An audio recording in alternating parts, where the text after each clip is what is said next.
Welcome everyone to episode number 16 of Ryan and Anna in Miami. Look at that, we're vaguely matching in purple prints. And we always do this. Like we sort of always sort of match or Unplanned, of course. unplanned. It's our It's Sagittarius connection. exactly.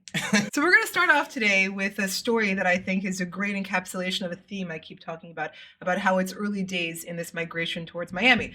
And when you discuss trends or really anything, you want to drill down to the fundamental drivers of what you see happening around you. And what I've been saying forever now, it's seemingly for a few years now, is that this exodus of this realignment of wealth and money, wealth and talent in America has just begun because politicians are going to keep doubling down on seemingly losing positions with the intent of getting themselves reelected. That through that lens, their actions make sense. We have a great story that came out this week about Los Angeles County passing an ordinance requiring relocation costs should landlords increase rent past a certain percent. I think it's 10% or so. And this applies to non-rent controlled apartments.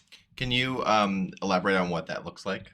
Sure. So I'm pulling it up now. So basically the cost is based on, I think, the unit size, or sorry, how many bedrooms it has. So if they raise 10% or more, or 5%, or consumer price index plus 5%, they must pay 3 times fair market rent for relocation assistance, plus $1,411 in moving costs. That's rather intense. Yes, correct. And then in the article, this is in the Real Deal. One of the council people dissented or voiced some objection and said that it places undue burden upon mom and pop owners, landlords. Obviously, the larger you are, the more you can absorb shoplifting, all bureaucracy, all this stuff. And they're saying it places an undue burden on small landlords. Obviously, this is the case. Yeah, and the problem with it sets up the wrong incentive for what? Because you're gonna it's hard because I think it will keep some landlords from being bad actors, but it's also going to cause some tenants to be bad actors.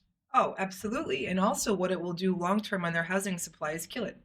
Because I was having breakfast with a developer who has done a lot in California, and we were talking about this piece of news, and he said that, well, he said no one's ever going to build there again. One of those things. But then it's like it's the socialist playbook. No, it's always the same. Politicians think they can decree what they think is justice. It is just. Those evil people cannot raise rents more than whatever number I think is beyond which it is exorbitant. That's the law. Okay. But can you also force people to build more units? You cannot. And so all of these things have trickle. They have consequences that trickle out. They have ramifications. And then what happens when no one builds? Because your jurisdiction is deemed to be hostile towards owners. I saw a tweet, I forget, by one of the real estate Twitter people, one of the guys. And it said something along the lines of, do you want to increase your housing stock? Deregulate.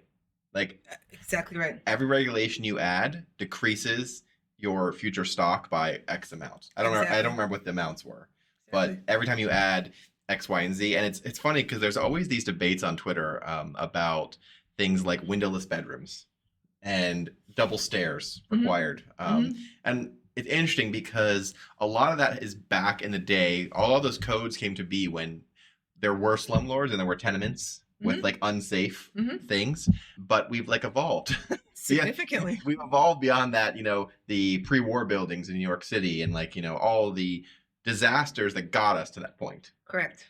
But now we're to the point where like those regulations that worked in the past are holding us back. Yeah, correct. And we have platforms for zealots, actually, where they're just talking their book. They want to get reelected. And they're saying those evil landlords, we're on your side. They can no longer increase rent. Okay, well, what happens X time in the future when there's all of a sudden a crunch in housing supply because no one's built? Yeah. What happens then? Yeah. And I love seeing on Twitter, there's this meme of like this, they show a picture of something. And it's like, this thing is illegal to build in X, Y, and Z place. Right. And I love it because it's like, it's a perfectly normal building or apartment building, but it may have, windowless bedrooms or only one set of stairs. And you can't build it in 80-90% of the country. Right. Exactly. 100%. I know. And what happens to housing supply then? It goes down. And the price goes up. When supply goes down, the price goes up. There's simple economics at play here that you can't just decree to not exist, as many socialist policies try to do. They're like, God damn it, we're going to control the currency, and we're going to control this, we're going to control that. And what happens? Bread lines. This is how the Ukraine starved. Go back in history. The Ukraine fed the world at one point. And then they actually starved because of Stalin's decrees in food supply. Yeah, it looks simple sometimes, and I think there's a balance. You need to make things safe. You need to have regulations, but at the same time, it's like you have to like look at it every so often, every 5, 10 years, to see is that regulation still serving you? Correct. So I think that the main issue with that, the lowest common denominator in all of this supposed good intent and checking in and all those things, is the fact that these decisions are being made by career bureaucrats. And career bureaucrats are in most cases lifetime welfare recipients. They act with indemnity. Nothing ever happens to them. They're on the government dole. They've never been in a real world situation where there are consequences for their productivity, for their actions, any of that. They're not business people. They're talking heads in most cases who are good at getting reelected and taking government checks. And so these are the people whose decisions are affecting business. That's why it gets super crazy and why these doom loops happen. Yeah. And also, you also have, not only that, you have the career politicians, you have the older generations, the boomers and some of the X's, who are the ones who are vocal and the ones who own most of the real estate. And they have time. And they have time. They have to go to the meetings, to write the letters, to, the people, the millennials and Gen Z and Gen Alpha, even beyond that. They're working. Yeah, they're building their lives. They're building their lives. Like, they don't have time to go sit in these council meetings. We should be involved citizens, but they don't have time to do it. Correct. So you get the boomers and the X going to these meetings. I mean, I never really was tried to be involved in local politics, so I moved here, and only for this sort of stuff, for the housing and the infrastructure and that. But when you look at these meetings, even if you see the streams of them, it's all gray hairs. Exactly right. Exactly right. I used to go to local neighborhood meetings when I first came to South Beach 11 years ago, just to see them, and it was that. And I was honestly shocked by how out of touch they were with what my experience was, for anyone younger than me. Yeah. It was shocking. I thought they were describing a completely different reality from what I experienced every day. Yeah. Speaking of gray hairs and boomers, the news that came out yesterday is that the City of Miami Beach Commission, City of Miami Beach, voted unanimously to reject or That's right. her shoe is going flying. Yeah, They voted to reject the Metro Mover extension or the Bay Link to Miami Beach. And this is probably I think one of the hottest topics currently, because they've been trying to build transport to the beach since like Reagan, more or less. And we need it. And we need it desperately. And because Miami Beach's population has exploded. Do you have any off the top of your head? How much it's changed in the past 10, 20 years? Actually, it's flat. Oh, it's flat. Yeah. There's Well, that didn't work. a funny thing. And there are various theories on this, that Miami Beach doesn't really build residential, doesn't really build much of anything. Yeah. And there are all sorts of theories that I've had how it's essentially opting out of the region's growth. Okay. Well, let me rephrase that question. There's a lot more people transiting to the beach over the past 10, 20 years. For sure. That has gone sky high. Correct. It took me over an hour to get here, starting before 3 p.m. Yeah. Well, I know there was an accident. There was a plane crash. I thought I'd beat traffic, but silly me. Oh, and no one died, so we can. Okay. But I think that's the thing, is that it's kind of hilarious because these people, mainly south of the beach, South of Fifth. South of Fifth. I have too much coffee today. South of Fifth, they complain about this, but then they complain about sitting in traffic in the boat show or Ultra or Art Week for an hour. Like, you can't have it both ways. No. And the beach is physically bottlenecked. You can only build so much to get there. You can only build so many roads. Like, it's limited. It's bottlenecked. Yeah. And then they complain, it takes me an hour to go to the mainland or to go to the design district or whatever. And I'm like, that's what you all get. And it's not getting better. No, it's not getting better at all. It's getting worse all the time. Yeah. So it just boggles my brain. And I really hope so.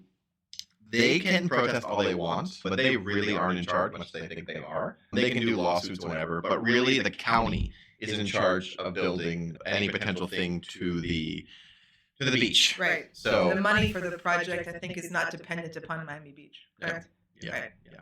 They can complain all they want, but it's really not up to them. They could stall it with lawsuits potentially. But the back and forth is just wild to me. Like, they complain about this, and they complain that there's no having your cake and eating it too. I mean, they want to preserve the moat-like thing. We had this conversation in our last podcast about how most NIMBYs are racist and classist. 100%. Yeah.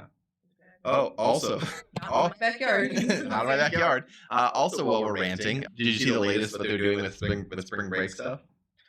Oh, vaguely, yes. So there's the ongoing spring break fun that we have here every year. And this year, they're serious, people. Not like every other year when they were serious. They're extra They serious. really mean it this year, boys and girls. So, did you see what they're doing? No. So they might shut up. So what they're doing is they're actually closing the public garages. I saw that, yes. They were going to charge like $100 flat rate or something, but they decided just to close them. Oh. And they also jacked up the towing rate to like $600. Wow. So yeah, I mean, guys and gals, if you're planning on coming to South Beach this year, just don't. And not because I don't think you should. I just think it's not going to be a fun experience for you. I like people come to Miami and Miami Beach as long as they're respectful because it brings money into our economy. Yeah. I'm fine with that. But Miami Beach is going out of their way to make it an unpleasant experience. There are other places. There's the Gulf, there's Pensacola, there's Daytona Beach. Like, Miami Beach is going to be actively hostile to you this year if you're planning on coming. So it's not that I don't want you to come. I'm just telling you it's not going to be a fun experience. So do with that what you will. When does this start? This closure of the garages? It's like the high impact weekends in March. So, and also on those high impact weekends, they always block off MacArthur with license plate readers. They take the Julia Tuttle and MacArthur down to one lane. So it's going to be a disaster, anyways. So get comfortable in your car.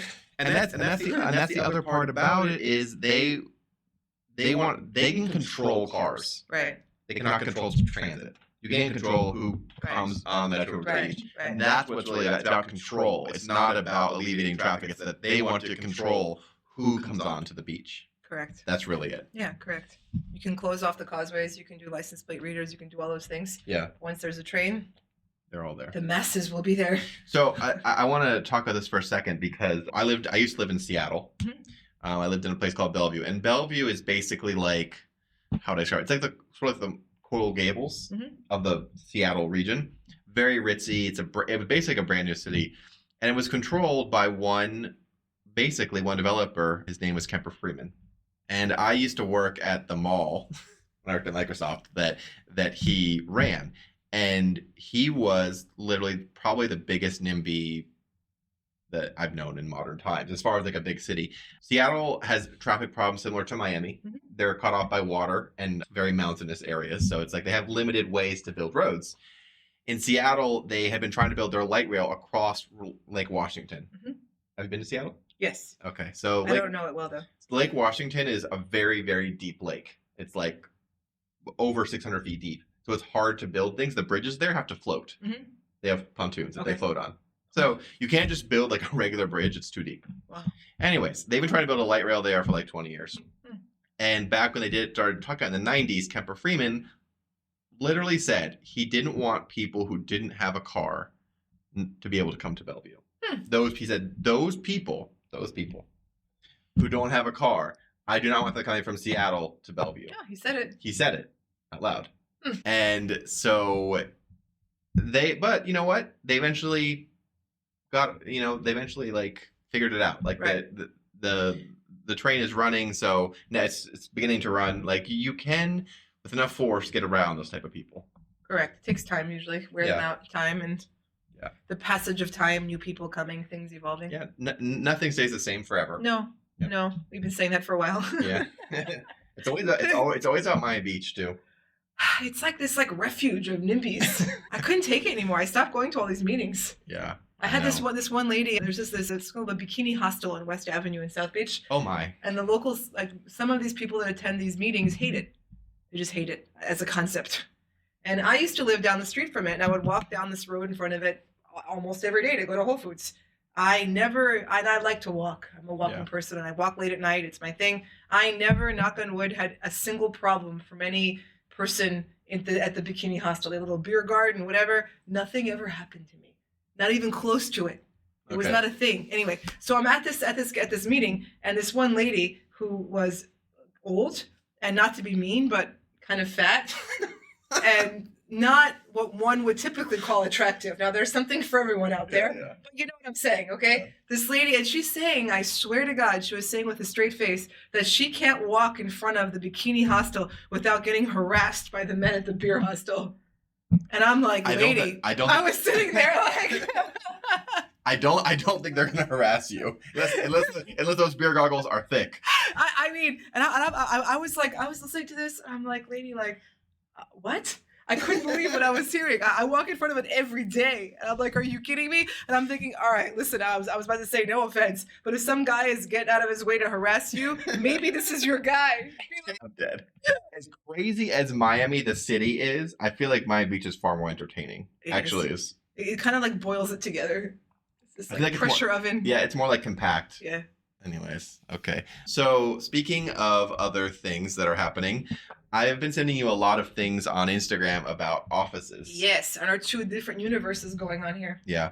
And this is not news, but I feel like we're really starting to get to a point with CRE, commercial real estate, that things are starting to come to a head. Yep. And I sent you one in from California, I think it was LA. The guy wants to demolish like a 13-story office tower. I mean, it's not a great office tower. It's probably like one of those 80s tower blocks. But he wants to demolish it and build 30 EV charging stations. Yep, that's amazing. There's one in New York that wants to replace itself with tennis courts. Yeah. Yeah. I saw that. Yeah. It's like and then on the other side of that, we send each other Instagram things all the time. The leases that are happening in Miami, 830 Brickell, 100% leased. Yep, amazing. Well, let me asterisk. It's 100% leased. They reserved some space for tenants who want to grow. Mm-hmm. So marketable space, it's fully leased at prices that would have been records.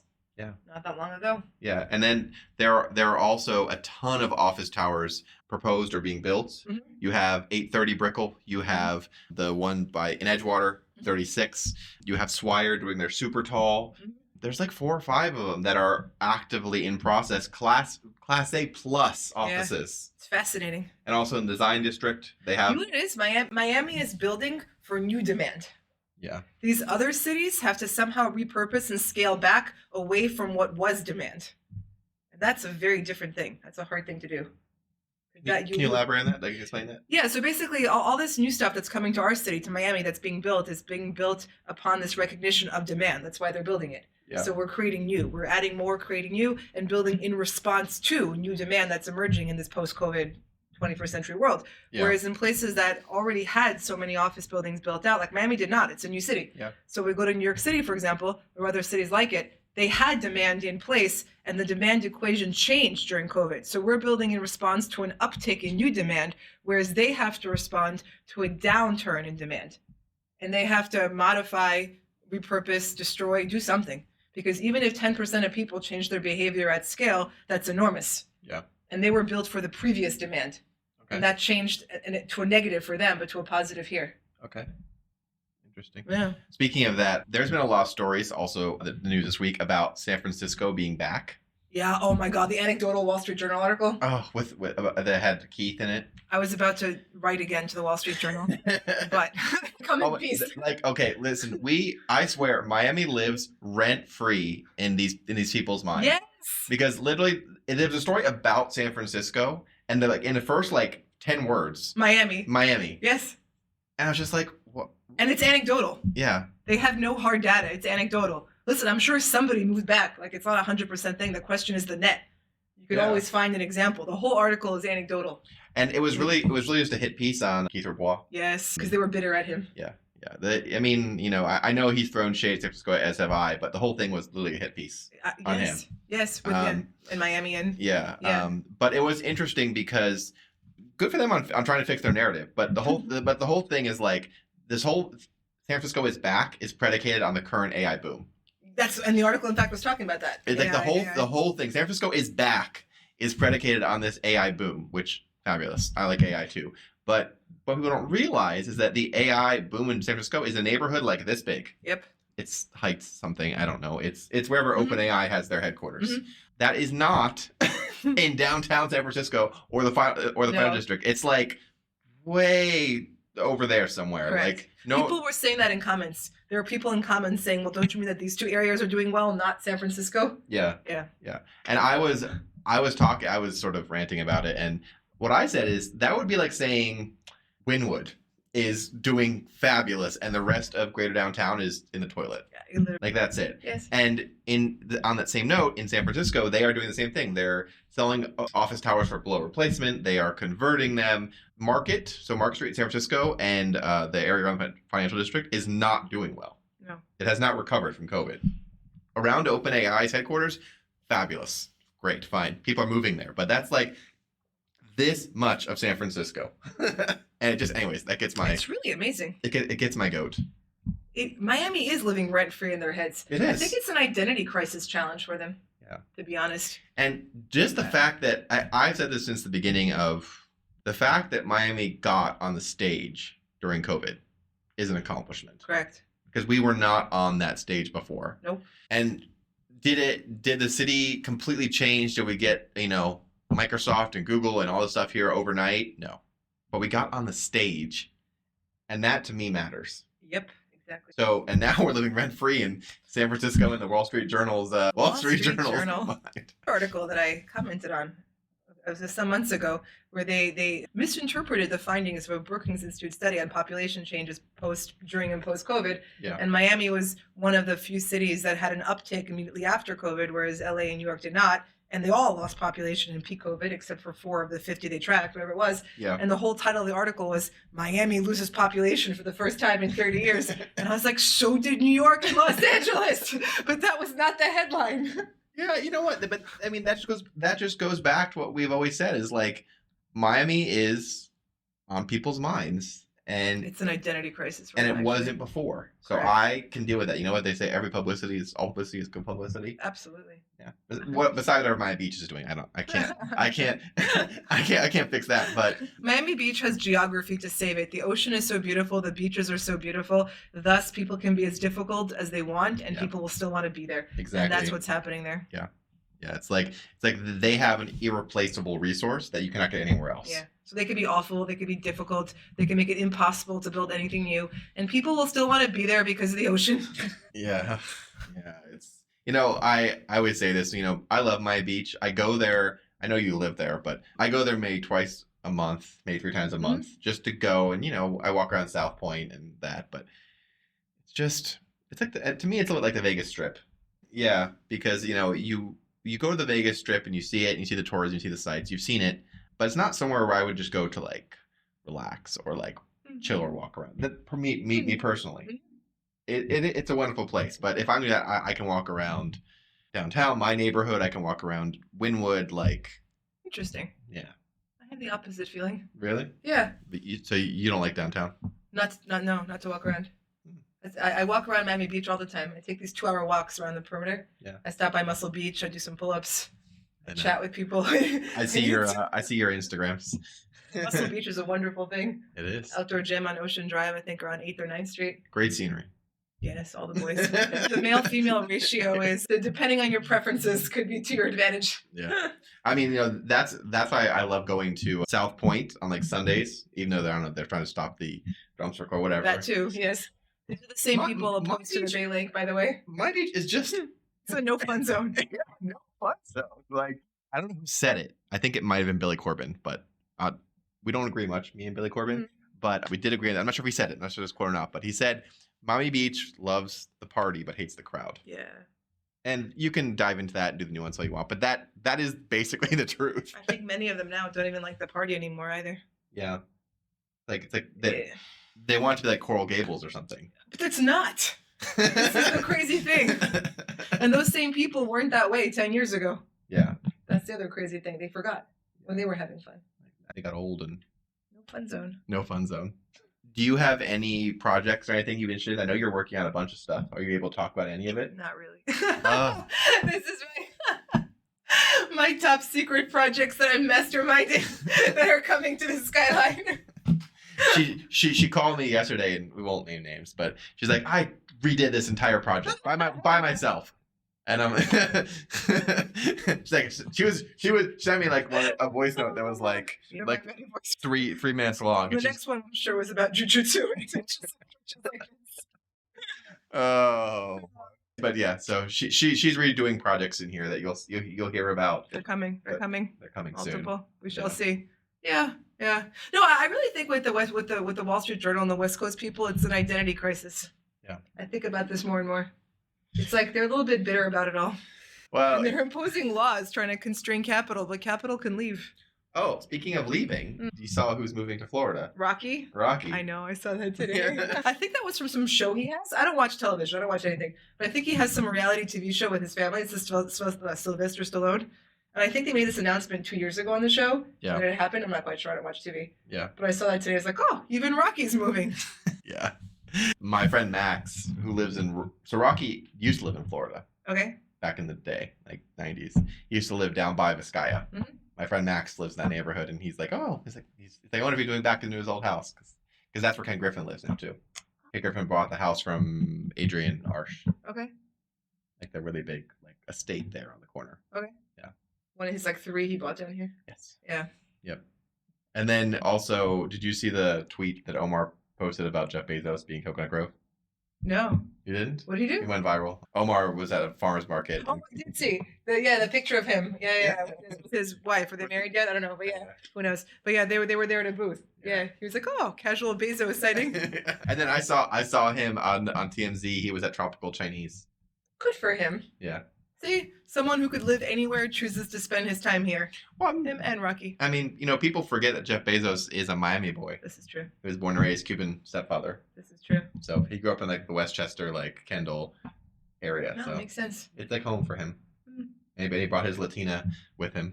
How fitting. He's come full circle, everyone. Good for him. Yeah. And now he's like buff Jeff. Yeah. It's very Miami. But I think that's what happens a lot. Even when tech bros move here in 6 months, they're all jacked. I think so. It's hard not to be. Yeah. I mean, otherwise you get voted off the island, peninsula. I'm telling you, we're just missing Elon. That's the whole crazy thing that we're missing here. I don't know if we can take that kind of crazy. We already have enough crazy. I'm not sure. I love Elon Musk Twitter. It's my favorite thing. My confession is most of him and his sphere is muted. Oh, really? Oh, yes. I can't handle it. Oh, why? Can't. I will tell this. I love triggering Tesla fanboys because I drive a Kia EV6. Yes. Which is an off-brand EV. Oh, no. And I like it a lot. Listen, I chose it because it was a personal choice. However, there are certain factors out there of fanboys that cannot comprehend you not choosing a Tesla as an EV. And that to me makes absolutely no sense. But fanboys of any type get religious about their thing. Yeah. I mean, listen, I'm a fanboy about Miami. We are. But I don't know. Okay, I have a rant about this. Okay. So there has been a thing recently about people judging people for where they want to live. Where they want to live. Where they want to live and where they can live. Okay. So, and it's not just Miami, it's not just it's the whole world. Okay. Because COVID, more or less, taught people they could live anywhere. Right. And there's this whole judgment thing of people, oh, it's cheaper to live in Cozumel or whatever. I'm going to go live there because I can. Mm-hmm. There's no law, as long as you do the visas and stuff, right, that says you can't go live somewhere. Agree. And I don't care what your race is, what you're standing in, which something. If you're able to go live somewhere legally, you can do it. It's your life. It's your life. Yes. And it makes me so annoyed because. And I understand there are nuances with people coming in with money and may jack up prices for locals. I know I live in Miami, bitch. I know this. My rent has gone up. Welcome to our reality. 60%, in the past 3 to 4 years. But it's I don't know. It really gets my goat. If you want to live somewhere and it makes you happier, it's a higher quality of life, or anything about it makes you happy, go live there. I'm not going to judge you for it. This is the same psychology of why Miami's living rent-free in the minds of the California and a lot of the press. It's the same thing. Because the numbers are so real. We have IRS numbers, we have license plate change numbers, not anecdotal stuff like the last article. Yeah. The numbers are so real that people are moving, and it's high-value taxpayers that are moving. Yeah. And they're judging them. This is part of that same dynamic. Yeah. for so many reasons. They're like, well, they're not as woke as us. They're not as whatever as us. They're judging the people who are choosing to come to Florida. Or anywhere. Or anywhere. It's the same psychology. Yeah, it's the same psychology. It's like there must be something wrong with you. Or it's like I was here first. You're not allowed to be here. But who was there before you? That's the stupidest logic. It just, and like I said, I'm a Miami fanboy. I enjoy living here, but I would never judge anyone if they wanted to live in Cincinnati or Denver or what. They can live where they want and whatever makes them happy. 100%. All we own in this life is our time. That's it. You can't buy more time. It's all we own. It's the quality of our time. And no matter how much stuff you had, everyone's going to die the same way. So they all need to get off their high horse because in 100 years from now, no one's going to care about you or where you lived or what you wore or what you did. So it's your time. Use it. It's like, I see it all the time when people make memes or things on Instagram or Twitter about how good a place is, whether that be Denver or Miami or San Francisco. People in the comments are like, oh, please stop telling people not to come here. Or, oh, please go back to wherever you're from or that thing. And it makes me really, it gets me sort of. That human aversion to change. I guess we're both Sagittarius, so I know, we're like change. We thrive on change. That's like our whole, if we're not changing, then something is wrong. We're gonna yes. Sagittarius. My Instagram now is just all Sagittarius memes because whenever I see one, I just send one to me. It's fantastic. And so my entire recommendations are all Sagittarius Our memes. birthdays are a day apart, so we basically have the same afflictions. Yes. We have the same problems. We have the same. I don't know. I don't know how to make this podcast. It really shouldn't work. It really shouldn't, but somehow it does. But anyways, yeah. That's. I don't know. I think live what makes you happy. If, for instance, if someone moved here from San Francisco, came to Miami, they didn't like it, and moved back to San Francisco, I'm not going to begrudge them for that. No. No, it's their life. It's their life, and do your research. See if somewhere that you want to live is good, and if you're going to like it, and talk to people. But try it out. If it doesn't work, whatever you tried, go back to New York or whatever the thing is. Go be where you're happy. That is why I've been here for almost 8 years now, and I have never been happier than I have been here in my entire life. Me too. I love it here too. And I've lived many diverse places. Same. Sagittarius.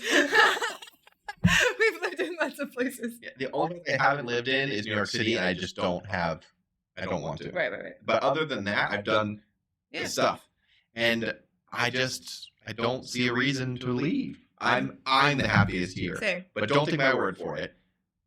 Live somewhere that if you're able to work remotely and you can live anywhere, be like Jeff Bezos and live in the place where you want to. Correct. He can live anywhere. And you know what? Like in any given location, no matter how beautiful or perfect it is, on the same street, you can have one person very happy and one person experiencing a very different reality. Yeah. Two people can be happy and miserable in the same location at the same time. Yeah. Because it's a question of how you interpret your reality and your own inner state of being. You are your own constant. Yeah. And so pick where you want to be. That's it. When I talk about trend, momentum cycles, I'm talking about economic cycles. This is trend analysis, right? So we can say on aggregate, where is money flowing? Where is this flowing? Blah, blah, blah. And these things can be objectively true. But within these things, you have the human experience. And the human experience is a personal thing. And somebody could find great happiness living in a place that I would not want to live for, but who cares? It's not my life. And somebody could find great happiness living in a place that is not on the receiving end of great economic growth. And that's okay. Yes. Because we all can prosper in different types of environments. Yeah, and that's the thing is it's like not every place is for everyone. Nope. It's just not. Speaking of miserable, I wanted to bring this up. I might get canceled or yelled at for this, but anyways. So you know the underline, right? Yeah. It's running underneath Metro Rail tracks. A certain local personality that we mentioned earlier. Someone made a video about bike riding under the underline, and they were happy about it. Like, oh, I can ride a bike to work, whatever. And then this local personality was like, oh my gosh, you're riding under third world infrastructure in a fourth world government. Like fourth world go. What does that mean? That's his line. Oh, I don't know. But what I'm saying is there are a lot of things to complain about in Miami. A lot. You can complain about the corruption, the traffic, hurricanes, I don't know, whatever. But the underline is good for the entire city. There really isn't a negative about it. And to me, I was just like, how can you be that miserable that a park that's good for the entire city, you find a negative in it? I can't. I've been to neighborhood meetings where people have said they don't want benches in parks because homeless people will sit in them. Believe it. And I'm like, what? Did I hear right? Yeah. So we don't want homeless people in the park. I don't want benches in the park. Lady, it's amazing to me. Yeah. I don't know. I don't normally interface with that personality for that reason, but that time I had to. I was like, come on. It's a park. Right. Like, it's good for everyone. So many people like to complain just to feel that they exist. They complain, thus they exist. It's how they get attention. It becomes their identity. Yeah. My rule is I don't complain about anything unless I can fix it. Yes, I don't believe in complaining. That is my rule. I agree. I might complain about things in my head all the time, but out loud, but out loud, unless I can fix it or affect it, I'm not going to talk about 100%. Oh, what's the point? Yeah. You're just perpetuating it. Yeah. So I agree. It's like, if this person is feeling that way, run for office and try and fix it. Fantastic. Go ahead. I don't see that happening. No, exactly right. So that is my rule. Exactly. I try not to verbalize things that I don't want. That's actually one of my rules. Because when you put things into words or write them down, you give them energy. And I don't want to. Why should I talk about things or outcomes that I don't want? Yeah. So I don't do it. On a side note to that, one of my favorite books of all time and movies is The Secret, Law of Attraction. Yeah. Right. And it's that. It's like if when you give energy to something, the universe doesn't know if you're asking for it or liking it or not. Correct. It has no idea. All it knows is that you're putting energy towards it. Correct. So only put energy towards things that you want or that you like. Because otherwise, it's going to bring you the things that you don't like because you put energy toward them. Exactly. And we talked about choosing how you spend your time and how all we own this life is our time. So that time that you're spending thinking and talking about this thing you don't want, is that the best use of your own time? It's going to pass anyway. So why think about something you don't like? Like people always talk about people they don't like. I'm like, why are you talking about them? Yeah. Like, stop it. Talk about something you like. Keep it moving. Speaking of keeping moving, I was walking downtown yesterday, and the second phase or third phase of Flagler Street is now like close to open. Oh, wow. So it's very nice. That's super cool. If you guys know, you probably have, that they're redoing Flagler Street from Bayfront Park all the way to the courthouse. Mm-hmm.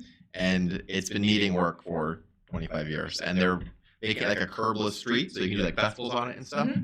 And they started at Biscayne, and now they're working towards the courthouse, and it's like probably 50% done now. Oh, wow. It's a huge difference. I mean, Flagler itself still, there's not a lot there. It's a lot of vacant storefronts. But the street is doing something, and the fact that the city was able to accomplish that is really something. That's awesome. So I'm excited about that. Progress. Julia and Henry's was popping off. I went there, still popping off, still like full. And it's been 6 months, 7 months now. Fantastic. If something in Miami can make it past 6 or 7 months with still interest, it'll stick around. People have found it. Yeah. Stuff in Miami doesn't last past 6 months unless it's really, really good. Yeah, I think that's... I saw something, speaking of voicing things that you want and not being negative, and also my topic of politicians perpetuating doom loops. Mm-hmm. There was a quote that was tweeted all over the place this week. Mayor Adams from New York, I don't know if you saw it. Yeah. He gave this little with Kansas or whatever. Yes. He said, we're New York. We have a brand. We're not like Kansas. What's Kansas? Who wants to go there? They have no brand.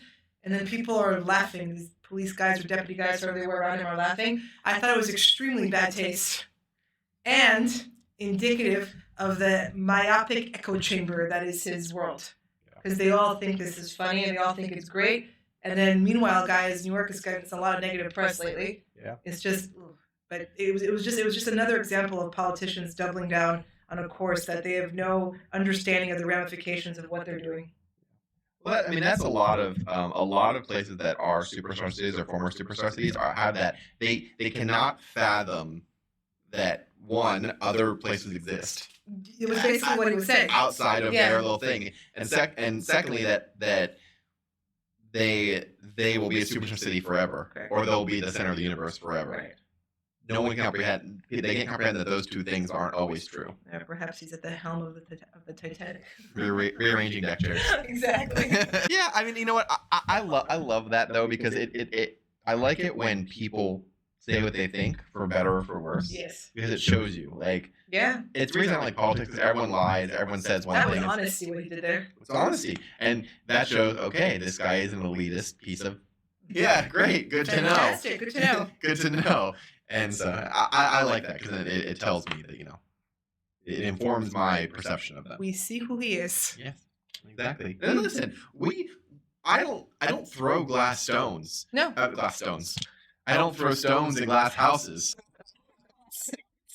So that perfect. It's like, we have problems. Half the commission is under FBI investigation. I don't even know. Like, but you won't see me putting down another city because of that. And they laugh. They're like, who are they? They have no brand. Ha ha ha. Yeah. I'm like, have you not seen what's been in the news lately? I think, the perception of New York, I don't think it's had this worse of a perception as far as safety since like the 80s. Yes, I know. Like when Times Square was like sex and Correct. Yeah. stabbings and stuff. Yeah. So I think, I don't know. They have like blinders on. It's like, they're living in a different reality. yeah. You know what? I'm glad, speaking of energy, I'm happy to live in a safe city. I am too.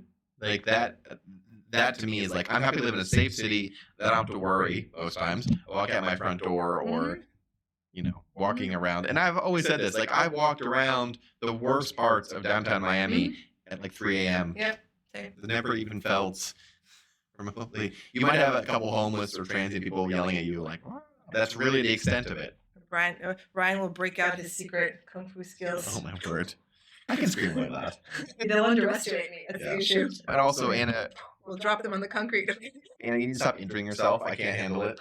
She stabbed her finger with like an ornamental metal thing on her shoe, which is the most insane thing. I do such things, crazy things that would like damage most people, training and so forth. And knock on wood, I never get hurt doing those things. Never. I'm sitting down, not like hopping on one foot, putting on a shoe that I wear many times. It's like a regular circulation shoe. And it has some ornamental thing. And I pulled on the shoe and I stabbed myself under my nail. And it's like swollen and it was terrible. Yeah, I couldn't sleep for a few days. It was throbbing. My nail. It really hurts. There are all these nerve endings there. It was terrible. And then I couldn't train.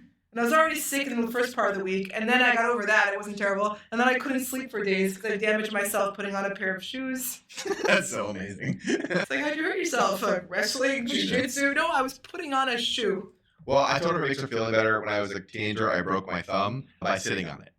I was watching TV with some friends, and I was excited, and I went back, and I went like this, and like I broke my thumb. So yeah, that's. Anyways, yeah, guys, thanks for watching. It's always a pleasure to make these. We hope you enjoy them. If you have any thoughts, questions, or anything you want us to cover or talk about, and also you can always send us, news stories that we should discuss or any items.